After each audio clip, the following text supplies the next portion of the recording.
Convivencia.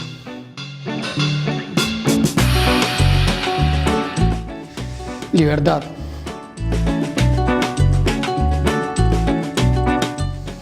Charlas. Con café. Bien, estamos con Adrián Becerra, uno de los referentes de las casas comunitarias de Viento de Libertad. Adrián, un gusto tenerte acá. Un gusto. Para mí también es un gusto estar acá. Bueno, y Adrián, lo primero que me gustaría preguntarte es, ¿qué es una casa comunitaria? Una casa comunitaria. Para nosotros, Vientos, una casa comunitaria es una casa de convivencia donde podemos alojar a pibes y pibas que están en situaciones extremas de vulnerabilidad y nosotros laburamos específicamente el consumo, que es un problema dentro de nuestros barrios más populares, es un problema bastante grande. La casa comunitaria es básicamente eso, es una casa convivencia donde alojamos aproximadamente 65 personas, 70, depende de la capacidad. 70 viven en esa casa, 70 personas. Sí, viven, están los 7 días de la semana con distintas actividades, pero sí viven aproximadamente 70 personas. ¿Y qué hacen ahí? ¿Qué aparte de dormir, comer? Bien. ¿Qué más se hace? No, se hace de todo un poco. Hay un equipo, que el equipo es acorde a la cantidad de compañeros que vamos teniendo dentro de los espacios y la cantidad y el número de compañeros que asisten a nuestras casas también va acorde a la infraestructura que tengamos. Puede ir variando, como tenemos aproximadamente 6-7 casas, el número va variando. Hay un cronograma semanal que hay talleres, hay terapia individual, terapia grupal, hay reuniones, asambleas de convivencia, hay talleres de deporte, boxeo, fútbol. Es bastante variado las actividades que hay dentro de los espacios. También ellos son los encargados de hacer que funcione un poco esa estructura. Los mismos pibes y pibas que viven en esa casa. Sí, ellos son los encargados de mantener el orden, la limpieza de los cuartos, cocina y un poco la infraestructura en condiciones. ¿Y cómo se organiza ese espacio? El espacio en general. Claro, la casa, si tiene alguna autoridad, algún referente. Bien, hay distintos roles de responsabilidades dentro de las casas. Yo, por ejemplo, soy el referente de una de las casas comunitarias que está ubicada en la isla del Delta, el Tigre. Yo sería como el que acompañe el proceso del equipo técnico, del equipo interdisciplinario dentro de la casa. ¿Cómo sería, si podés, así como el laburo semanal tuyo? O sea, empieza el lunes, sí. ¿Qué hace un referente de una casa? Sí, eso es un poco con el emergente también, ¿viste? Ajá. Hacemos un poco de todo. Acompañamos las relaciones institucionales, salud, escuela, y acompañamos que cada integrante del equipo de laburo cumpla con su rol específico. Dentro de los equipos de laburo están los coordinadores, que ellos hacen guardias de 48 por 96, o sea, laburan 48 horas seguidas y descansan 4 días, que su tarea es más el acompañamiento diario del grupo de compañeros que podemos acompañar. Ellos están más en el día a día. Los coordinadores son 2 48 horas y de ahí entran otro coordinador, o sea, sí, los 7 días. Aproximadamente en las casas hay un número de 12 coordinadores de base. Son guardias de 3, son 3 coordinadores por turno. Sí, su tarea es esa, ¿viste? Estar más en la dinámica, cumplir horarios, levantar a los chicos, estar con ellos, atender si hay una situación de urgencia que haya que atender.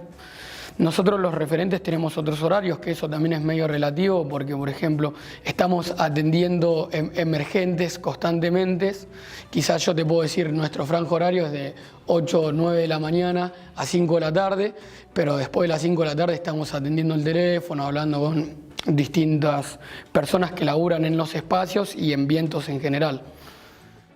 ¿Y cómo se acerca un pibe a la casa?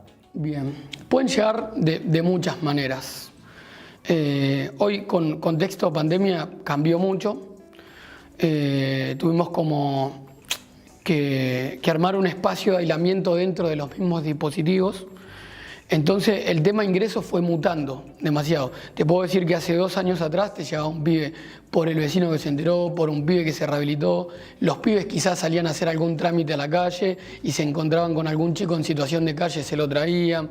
Llegaban por las organizaciones, distintas hermanas, y también llegaban por los CACs que tenemos nosotros, que son dispositivos más de días, que están distribuidos por distintos territorios. O sea que ustedes, es como una red lo que vos me hablas, digamos. La casa es una de los tantos componentes de esa red. ¿Y qué otros componentes podrías nombrar? Específicamente hay como 2 modelos de abordajes, que está la casa convivencial y el CACS, los centros barriales. Los centros barriales tienen una modalidad más de día, de laburar en el territorio, dentro del territorio, con los compañeros del territorio, y no solamente se atiende en situación de consumo, si por así llamarlo, sino es muy diverso la problemática, viene con un combo de todo, situación de calle, violencia de género, situaciones de vulnerabilidad, totalmente. ¿Cómo te acercaste vos a este espacio? A Vientos, yo también hice un proceso. Todos los compañeros que están teniendo roles de coordinación o referencia dentro del espacio, hicimos un proceso dentro de las casas de viento. Nosotros intentamos que los compañeros que van pasando por el proceso de cambio, por así llamarlo, de poder encaminar su vida, después tomen algún rol de responsabilidad dentro de la organización. Nuestra idea de base es que los compañeros que tuvieron la mala experiencia de haber atravesado una situación de calle, una situación de consumo, de haber estado en esa situación y de haber tenido la capacidad y de que haya alguien que nos pudo acompañar en ese momento, todo ese proceso nos fue dando una experiencia que hoy le podemos llegar a los compañeros de otra manera. Nosotros siempre decimos una frase que es, no es lo mismo que venga alguien que no conoces, que haya estudiado, que no digo que el saber académico no sea fundamental para atender esta situación, que alguien que lo haya vivido. La experiencia vivencial de esa situación te da otra llegada a los compañeros. Vos le hablás desde tus propias experiencias, de haberlo atravesado. Entonces nosotros intentamos que los compañeros que van atravesando los procesos queden ligados de alguna u otra manera a la organización. ¿Ese fue tu caso? Ese fue mi caso. Yo hice un proceso en el 2016 y en Vientos tengo más o menos 3 años y pico, 4 años. Y vos ahora como referente, y por ahí se acerca un pibe, una piba que estaba en la situación en la que vos estabas un par de años atrás, ¿cómo haces ese acercamiento? ¿Qué tratás de transmitirle? ¿Sentís que sos más canchero a medida que pasa el tiempo? Bien. Con eso. Sí. Los roles dentro del espacio, y en mi caso en particular, fueron mutando. La experiencia que vas transitando durante esos años te van dejando sabiduría, por así decirlo. En realidad, un poco también nuestra lógica es como el día que nosotros nos paremos en un lugar de saber absoluto, vamos a estar en grandes problemas, porque siempre tenemos que ir repensando las estrategias y métodos de abordaje para los pibes.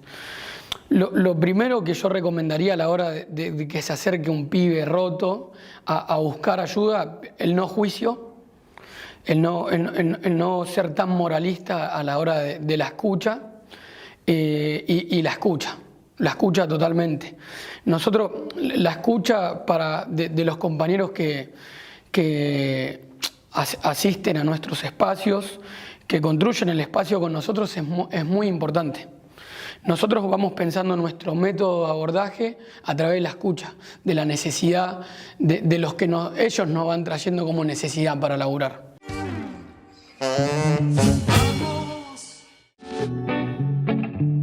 Hermoso. La patria grande.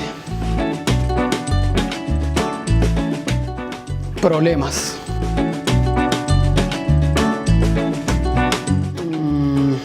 Organizado. Necesaria. Adrián, y la casa, vos me decías que sos referente de la Casa de Tigre. Sí. ¿Cumple un papel ahí en el barrio, en ese lugar, aparte de ser la casa donde van los jóvenes de ahí? Sí, obvio. Primero, en general, lo que nos ocurre por experiencia a través de los años es que se forman prejuicios del desconocimiento. Después, cuando la gente del barrio, de los alrededores, se van acercando y conocen el trabajo y conocen a los pibes y entienden que no hay una cuestión de libertad individual, de que uno decide o no consumir y que vos te drogás en malos términos porque querés o no querés. Y todos los quilombos vinculares que eso va trayendo, cuando se puede ir rompiendo con esa lógica y esa mirada, empieza a cumplir otra función, porque ya la demanda un poco del barrio, de la zona, va cayendo a la casa. Te ven como un dispositivo donde se pueden abordar distintas problemáticas, porque es lo que te decía, nuestro laburo específico es laburar el consumo, pero después es muy diverso, es muy complejo. El laburo del consumo en una persona o en los grupos.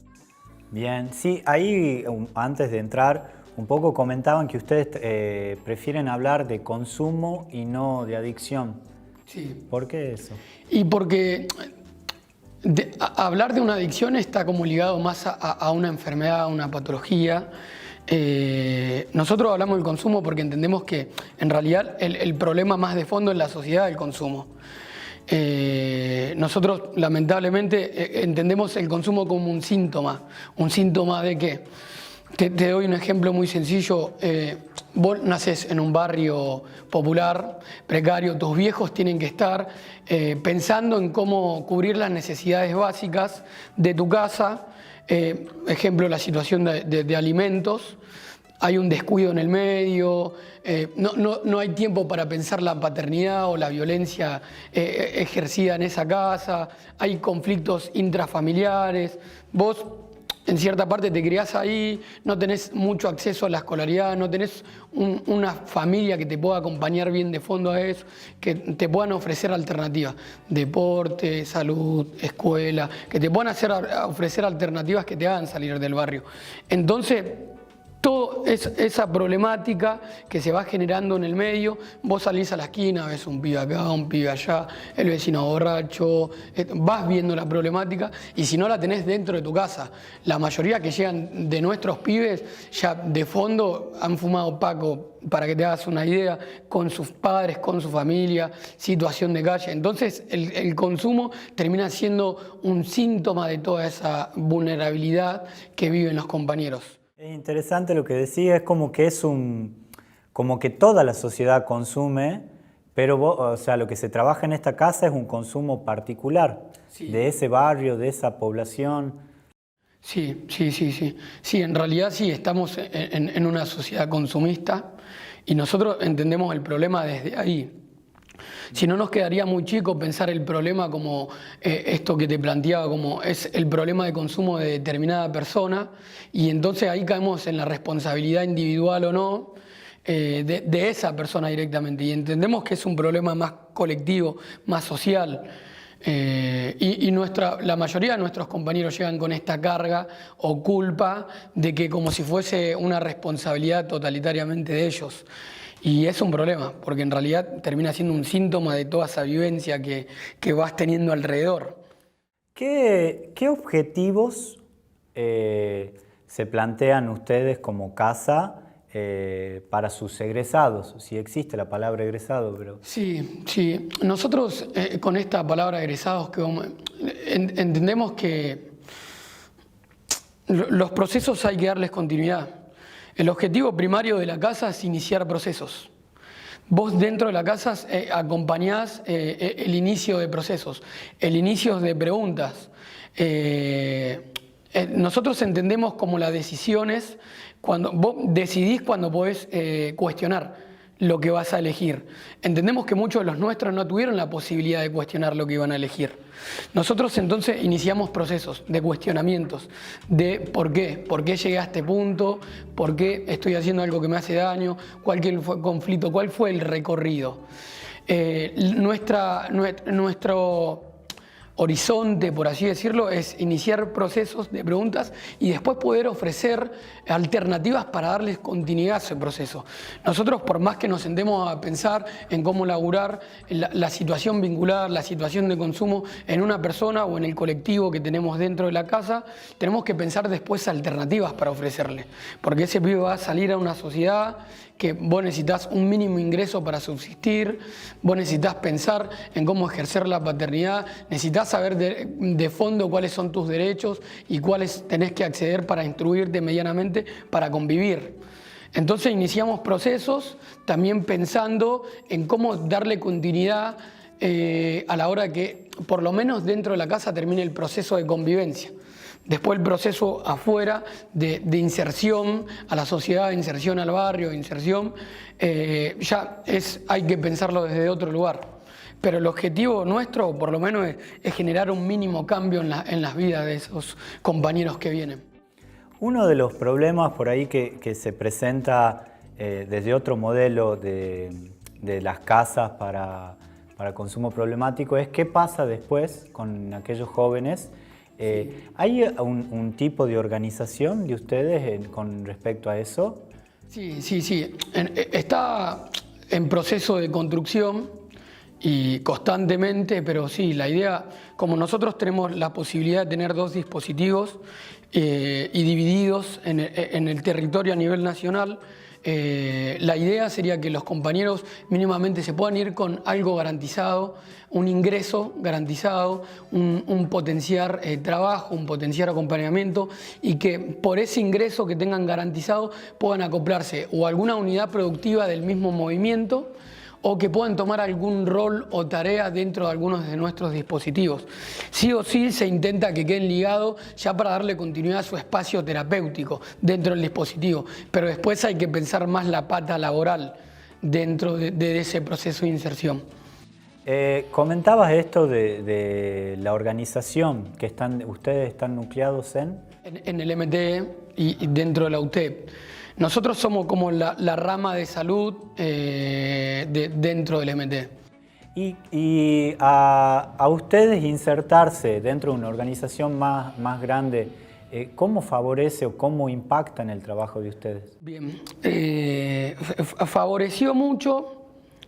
Fue un proceso bastante largo, pero creo que en el 2015 aproximadamente se hizo la mesa política de adicciones, que son distintas organizaciones hermanas que laburan en conjunto esa mesa política, y a nosotros insertarnos en el MTE nos dio otra capacidad de discutir con el Estado para que pueda garantizar que los compañeros puedan acceder a algún proceso sin tener que pagar ese proceso. Históricamente la mayoría de las comunidades terapéuticas o los dispositivos que estaban ligados a laburar el problema del consumo eran pagas y queda una gran parte de la población excluida dentro de esos dispositivos. Entonces insertarnos en el MTE nos dio la capacidad para exigir al Estado que se haga cargo de esta situación de salud y que nosotros podamos organizar esa política pública y llevarla directamente a los territorios donde la mayoría de las veces cuesta que lleguen esas políticas públicas para asistir a los compañeros. Me dejás picando ahí una de las últimas preguntas. Entonces, ustedes serían, ¿cómo se financia la casa? ¿Cómo se financia? Bien. Y ustedes serían como los, por así decirlo, efectores de políticas públicas. Sí. Sí, seríamos como que los que ejecutaríamos la tarea. Disculpa que te interrumpa. ¿Y ustedes la ejecutan y la planificación? La planificación se hace en conjunto con esa mesa política. Hay distintos métodos de planificación, como el método de abordaje en un CAPS es otro con muchas similitudes al de las casas. Nosotros internamente tenemos muchas reuniones. Hay reuniones de una mesa que conduce la política de la rama, después hay reuniones de referentes de las casas por otro lugar, después hay reuniones de regionales, que los regionales son los que acompañan todos los CAPS a nivel nacional. Entonces hay distintos métodos de planificación de la metodología de abordaje. Después, ¿cómo nos financiamos? Hay dos programas. Está el programa CACS y está el programa CCC, que eso fue una gran conquista para nosotros. Nosotros estábamos sosteniendo desde el 2015 aproximadamente 5 casas comunitarias con el programa CACS. El programa CACS lo que financiaba únicamente son programas de días, los centros barriales. Entonces tuvimos que armar toda una logística para poder financiar las casas, porque nuestro laburo fuerte en Vientos siempre fueron las casas, las columnas vertebrales de la organización en cierta parte. Y ahora pudimos hace poco llegar a un acuerdo para poder financiar las casas comunitarias, que el programa específico se llama CCC. Nosotros lo financiamos de esa manera. Hay dos programas en acuerdo con el Estado que financian la política pública que nosotros desarrollamos. Adrián, muchísimas gracias por esta conversación. ¿Y algo que quieras agregar? No, creo que fue bastante completo lo que pudimos transmitir y gracias a ustedes también por el espacio. Buenísimo. Ahí pasó Adrián Becerra, uno de los referentes de las casas comunitarias de Vientos de Libertad.